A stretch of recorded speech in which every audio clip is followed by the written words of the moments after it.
Alors, on va faire une petite vidéo pour le TP2 de Neutronic. Donc, c'est un TP qui s'intéresse aux contre-réactions. Et on avait déjà ouvert le jeu de données REP 900 puis on l'avait déjà expliqué. Donc, il est chez vous. Hop.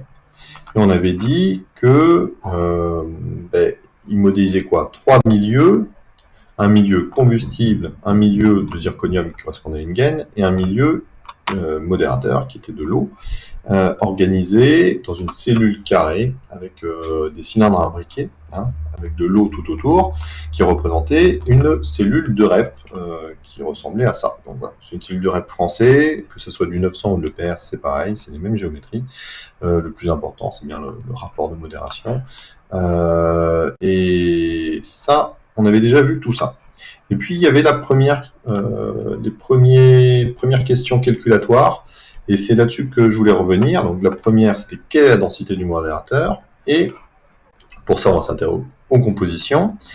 Et en l'occurrence, on va s'intéresser aux compositions de la partie eau.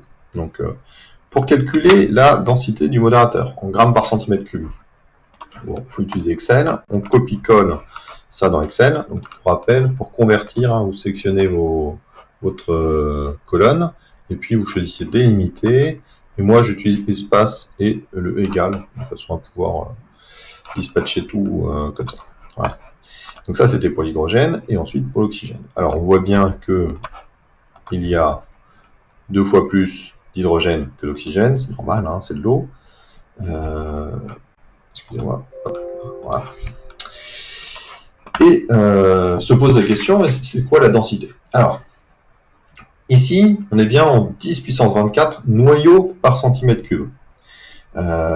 Mais voilà, on voit bien que pour faire le lien, on va utiliser la masse molaire de l'eau, puisque là, on est sur des quantités par centimètre cube. Moi, je veux des grammes par centimètre cube. Mais bon, il faut pouvoir le transformer. Alors déjà, combien y a-t-il de noyaux d'oxygène par molécule d'eau? 1. Donc finalement, ma concentration en noyaux par centimètre cube d'oxygène, c'est la même chose que la concentration en molécules d'eau. Ah. Donc ne sommez pas les deux, ne faites pas des choses un peu étranges. On peut directement prendre cette concentration-là, qui va être la concentration en molécules d'eau, multipliée par 10 puissance 24, hein, pour vraiment avoir un nombre de molécules par centimètre cube, ce qui n'est pas une unité très pratique.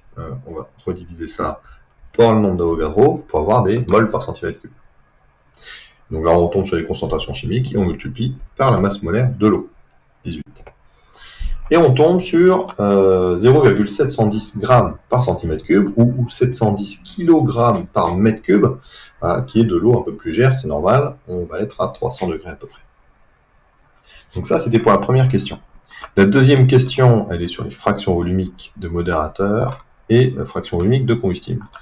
Là, on va s'intéresser à la partie géométrie. Donc, entre 0 et 0,410 cm de rayon, on est sur le milieu 1, la pastille, etc., etc. Et puis le reste, entre le diamètre extérieur de la gaine, la 0,480, et le reste de la cellule, qui fait 1,26 cm de côté, eh bien, c'est le milieu 3, c'est de l'eau.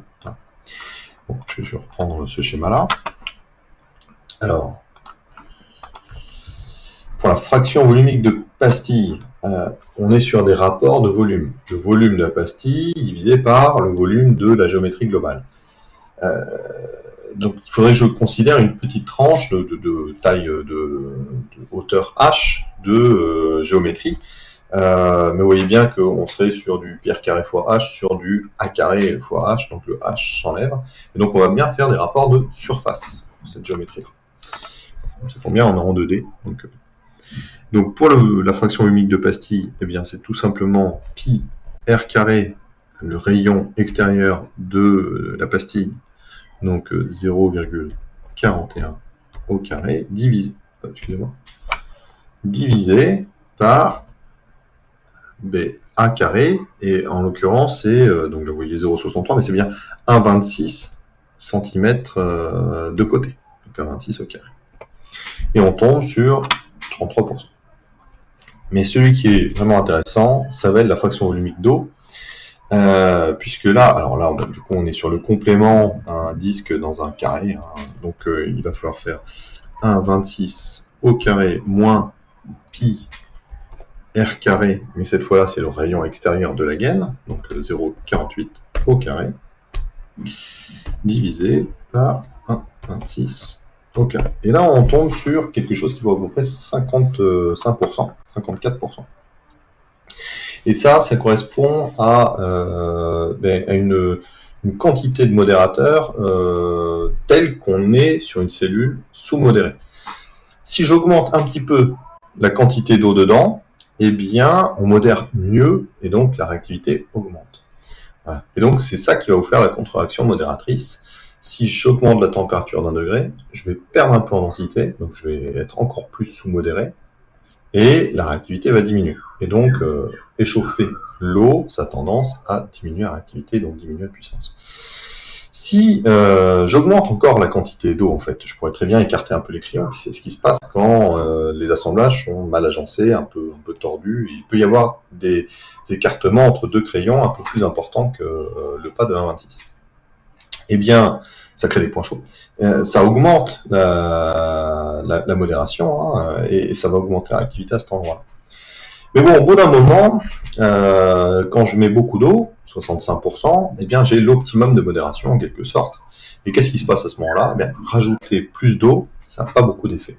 Ça a un effet négatif sur la réactivité. On est surmodéré, et c'est le moment où en fait les captures sur l'eau, sur l'hydrogène, qui capturent pas beaucoup, mais qui capturent un peu, commencent à rentrer en compétition avec le pouvoir ralentisseur de l'eau. Alors, je reviendrai sur cette contre-réaction modératrice un peu plus tard, mais là, l'objectif, c'est bien de faire des vidéos sur les différentes contre-réactions.